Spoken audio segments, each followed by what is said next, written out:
बदलापूर आणि कर्जत या दोन स्थानकाच्या दरम्यान तिसऱ्या आणि चौथ्या या दोन लाईनला कॅबिनेटद्वारा काल मंजुरी देण्यात आलेली आहे। या दोन लाईनचा जो एकूण डिस्टन्स आहे तो 32 किलोमीटरचा आहे। ट्रॅक किलोमीटर याच्यामध्ये 65 किलोमीटरचा ट्रॅक आहे जो केला जाणार आहे। याची एकूण किंमत ही 1324 करोड रुपये आहे, ज्यातील 50% हा खर्च जो आहे तो महाराष्ट्र शासनाद्वारे केला जाणार आहे।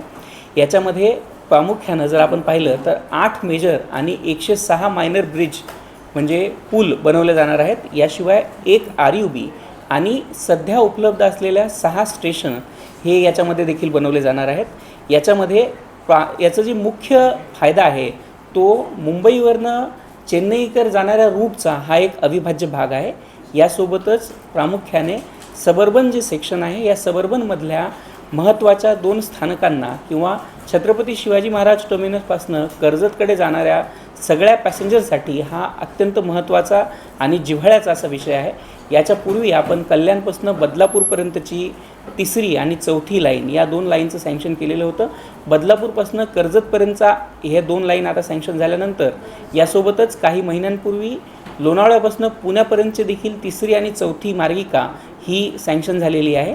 आता छत्रपती शिवाजी महाराज टर्मिनसपासून पुण्यापर्यंत ऑलमोस्ट जर फक्त घाटचा कर्जतपासून लोणावळ्यापर्यंतचा पोर्शन सोडला तर बाकीच्या सगळ्या पोर्शनमध्ये 4 मार्गिका ह्या उपलब्ध करण्यात आलेल्या आहेत। याच्यामध्ये जो फायदा आहे याच्यामध्ये साधारणपणे आपण जर प्रवाशांसाठी पाहिलं तर सबर्बनचे जे साधारणपणे 15-1 लाख प्रवासी आहेत त्यांना याचा फायदा होणार आहे। सोबतच आपण पनवेलपासून कर्जतपर्यंत जो 2 ॲडिशनल लाईन बनवतो आहोत त्यातून कर्जतपर्यंत पोचणाऱ्या प्रवाशांना दोनही गोष्टींचं एकतर गर्दीचं विभाजनसुद्धा होणार आहे आणि सोबतच तिथे पोचण्यासाठीचा जो वेळ आहे तो देखील कमी होणार आहे। यामध्ये बाकीचे जर आपण फायदे पाहिले तर जी मालवाहतुकीमध्ये साधारणपणे 7.2 मिलियन टन इतका जी मालवाहतूक आहे ती प्रतिवर्षी यातून वाढणार आहे, ज्यातून इथे रोजगाराच्या संधी देखील वाढतील आणि सोबतच हा जो एक डेव्हलपिंग इंडस्ट्रियल कॉरिडॉर आहे त्याला देखील याच्यामधनं फायदा होणार आहे। यामध्ये जर आपण पर्यावरणाच्या दृष्टिकोनातून पाहिलं तर साधारणपणे 2 करोड किलोग्राम इतका कार्बन डायऑक्साईड हा प्रत्येक वर्षी आपण वाचवू शकू, जो की 8 लाख झाडे दरवर्षी लावण्याच्या बरोबर किंवा त्या झाडांना जगवण्याच्या इतका असतो। याशिवाय आपण जर एवढीच मालवाहतूक किंवा एवढ्याच प्रवाशांची वाहतूक जर डिझेलद्वारे केली तर साधारण 41 लाख लिटर डिझेल याला लागू शकतं, म्हणजे तेच देखील डिझेल देखील आपण याच्यातनं वाचवतो आहोत। याच्यामुळं साधारण 46 कोटी रुपयाची बचत मालवाहतुकीमध्ये आणि एकंदरच प्रवाशांच्या वाहतुकीमुळे प्रत्येक वर्षात होणार आहे। यामुळे हा जो प्रकल्प आहे हा सर्वच दृष्टिकोनातनं प्रामुख्याने सबर्बनच्या पॅसेंजर्ससाठी प्रवाशांसाठी आणि सोबतच जे लांब पल्ल्याच्या मेल एक्सप्रेस आहेत, लांब पल्ल्याच्या गाड्या आहेत त्यांच्या प्रवाशांसाठी देखील सुखकर आणि सोयीचा होणार है। देखिए, ये जो नई रेल लाइन्स कल सैंक्शन की गई है ये बदलापुर से कर्जत के बीच में तीसरी और चौथी लाइन सैंक्शन की गई है।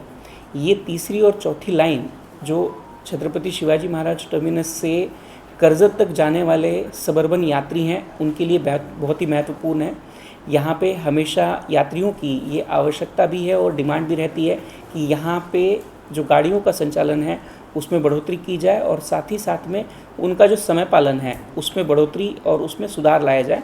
इन दोनों परिप्रेक्ष्यों से ये महत्वपूर्ण कदम उठाया जा रहा है। इसके साथ में ही ये मुंबई से लेके चेन्नई जाने वाला जो एक हाई डेंसिटी कॉरिडोर जिसे बोला जा सकता है उसका भी अविभाज्य हिस्सा है। इसके बाद में, इस प्रकल्प के बाद में छत्रपति शिवाजी महाराज टर्मिनस और मुंबई के पास से पूना के दरमियान जाने के लिए अगर घाट का एक 26 किलोमीटर का पोर्शन छोड़ा तो बाकी सारे पोर्शन में 4 लाइनें लगातार मिलेगी। पहले से कल्याण से लेके बदलापुर तक का तीसरी और चौथी लाइन पहले से ये प्रोजेक्ट सैंक्शन था। इसके बाद में अभी बदलापुर से लेके कर्जत तक की तीसरी चौथी लाइन सैंक्शन होने से यात्रियों के लिए सुविधाओं में भरकस बढ़ोतरी होगी।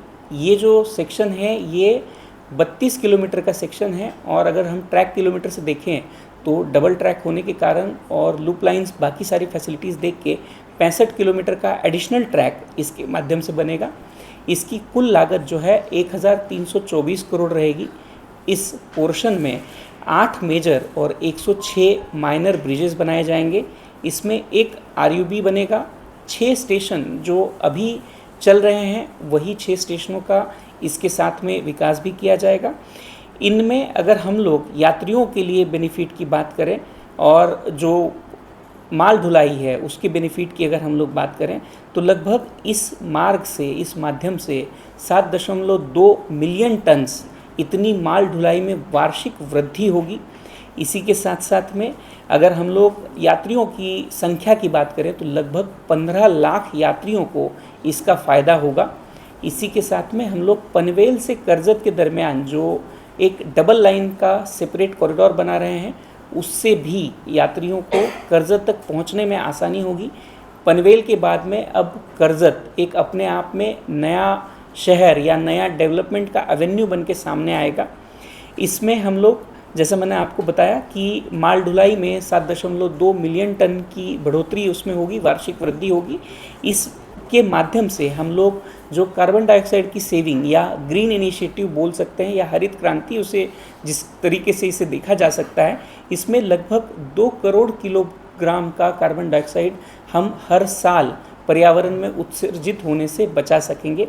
इसी के साथ में ये जो 2 करोड़ किलोग्राम कार्बन डाइऑक्साइड हम लोग करते हैं, इसकी अनुमानित मात्रा जो होती है 8 लाख नए पेड़ लगाने या 8 लाख पेड़ों का संवर्धन करने से जितना फ़ायदा पर्यावरण को हो सकता है उसके इक्विवेलेंट होता है।